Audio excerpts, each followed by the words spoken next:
मधुमक्खी की छत्ता जेल। एक गांव में राजू नाम का एक युवक रहा करता था।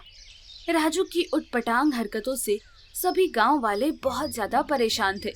एक दिन राजू के पिता राजू से बोले, राजू, तुम्हारी उल्टी सीधी ऊट पटांग हरकतें दिन ब दिन गांव में बढ़ती चली जा रही हैं। आखिर तुम कब सुधरोगे? पिताजी, ये तो मेरे खेलने कूदने के दिन हैं। मजाक मस्ती इसी उम्र में ही तो की जाती है। लेकिन तुम्हारी हरकतों से गांव वालों को अब परेशानी होने लगी है। तो इसमें गांव वालों का दोष है, मेरा कोई दोष नहीं।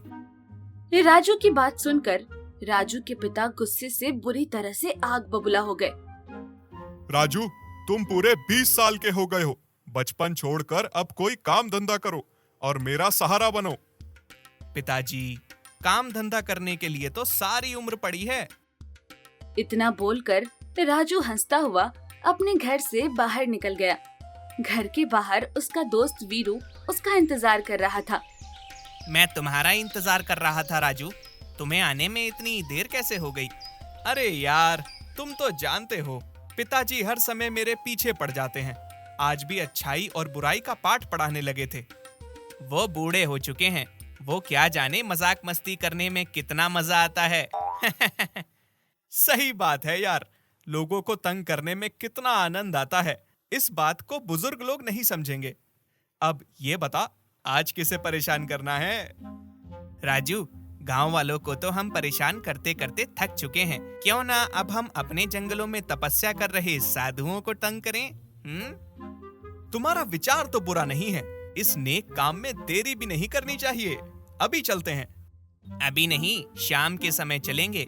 अभी अगर जाएंगे तो गांव वालों को हम पर शक हो जाएगा। राजू शाम के समय तैयार होकर घर से बाहर जाने लगा कि तभी उसके पिता उसकी ओर देखकर बोले, तुम शाम के समय कहाँ जा रहे हो राजू? पिताजी, आपने ही तो कहा था कि गांव वालों को तंग करना बंद कर दो। इसलिए आज मैंने निश्चय किया है कि अब मैं गांव वालों को तंग नहीं करूंगा। बस शाम के समय घूमने निकल जाया करूंगा। तुम्हारी शक्ल देखकर तो ऐसा नहीं लगता, लेकिन फिर भी तुम कहते हो तो तुम पर विश्वास कर लेता हूँ। राजू, एक बात याद रखना, कभी कभी हद से ज्यादा किया गया मजाक हमें बहुत बड़ी मुसीबत में डाल देता है। राजू अपने पिता की बात को नजरअंदाज करके मुस्कुराता हुआ घर से बाहर निकल गया। वो वीरू के साथ जंगल की ओर चला गया, जहाँ पर एक पेड़ के नीचे एक साधु आंखें बंद किए हुए तपस्या कर रहे थे। राजू, यही वो साधु हैं। काफी समय से देख रहा हूँ, ये अपनी आंखें भी नहीं खोलते। तो इसकी आंखें अभी खुलवा देते हैं। वो कैसे? इस पेड़ के ऊपर मधुमक्खियों का छत्ता देख रहे हो? जैसे ही इस छत्ते पर पत्थर पड़ेगा, वो मधुमक्खियां इस साधु के ऊपर चिपक जाएंगी। उसके बाद ये अपनी तपस्या करना भूल जाएगा। इतना बोलकर राजू ने मधुमक्खियों के छत्ते के ऊपर पत्थर मार दिया। पत्थर पड़ते ही मधुमक्खियां साधु के ऊपर चिपक गई। साधु दर्द से छटपटाता हुआ उठ गया और क्रोधित भरी नजरों से उन दोनों की ओर देखकर बोला, ये तुम दोनों की करतूत है, तुम्हें इसकी सजा मिलेगी। तुम हमें क्या सजा दे सकते हो? तुम्हें मधुमक्खियों के छत्ते पर पत्थर मारने का बड़ा शौक है ना? अब तुम जीवन भर मधुमक्खियों के छत्ते के अंदर ही कैद रहोगे। इतना बोलकर साधु ने अपना हाथ आगे कर दिया। उसके हाथ से रंग बिरंगी किरणें निकलने लगी। अगले ही पल राजू और वीरू ने अपने आप को मधुमक्खियों के छत्ते के अंदर एक छोटी सी जेल में बंद पाया। रात को जब राजू और वीरू घर नहीं पहुँचे तो उनके घर वाले परेशान हो गए। राजू के पिता वीरू के पिता के घर पर चले गए। क्या राजू आपके घर पे है? नहीं, वो तो मेरे बेटे के साथ टहलने गया था, अभी तक नहीं आया। अभी तक तो आ जाना चाहिए था। वो दोनों पूरी रात घर नहीं पहुँचे। अगली सुबह उन दोनों के पिता सभी गांव वालों से पूछताछ करने लगे, मगर गांव वाले उन दोनों की बात को सुन ही नहीं रहे थे। राजू के पिता गांव वालों के सामने हाथ जोड़कर बोले, मैं वादा करता हूँ कि वो आज के बाद अब कभी भी लोगों से मजाक नहीं करेगा। हम दोनों के बेटों को आप गांव वाले ढूंढने में मदद करें। आखिरकार वो भी इसी गांव के ही युवक हैं।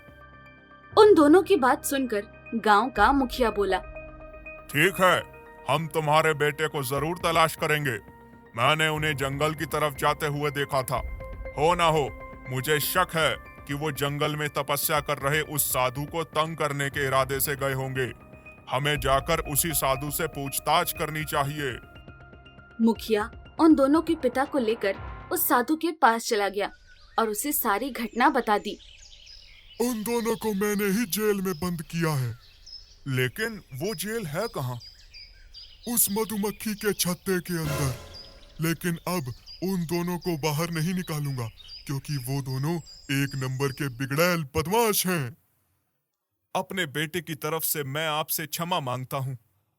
उन दोनों को क्षमा कर दीजिए साधु महाराज। वीरू और राजू के पिता फूट फूट कर रोने लगे। साधु को उन पर तरस आ गया। ठीक है, लेकिन अब आगे से उन्हें समझा देना।